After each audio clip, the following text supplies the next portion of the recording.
Welcome to Luca is a Billionaire, where the only thing I invest in is your answers. In this video, I will explain how to replace a fuel pump. First, always prioritize safety by disconnecting your vehicle's battery. Next, you'll need to relieve the fuel system pressure, which is a critical step to prevent fuel spray.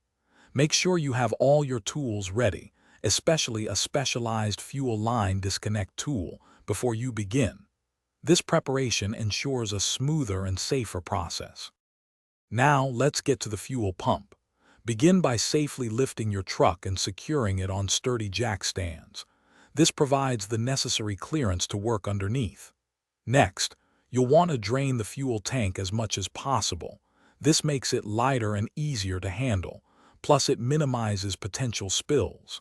Finally, carefully disconnect all fuel lines and electrical connectors attached to the tank.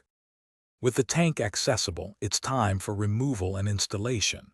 Gently lower the fuel tank from its position, taking care not to damage any remaining connections. Once the tank is down, you can remove the old fuel pump module.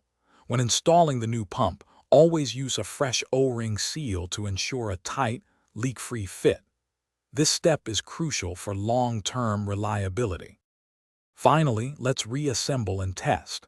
Carefully reconnect all fuel lines and electrical connections, ensuring they are secure. Then, raise and securely reinstall the fuel tank back into its original position. Before starting the engine, prime the fuel system by cycling the ignition a few times. This builds pressure. Lastly, thoroughly check for any fuel leaks to confirm a successful replacement. Thanks for watching and please subscribe. It's the best investment you'll ever make.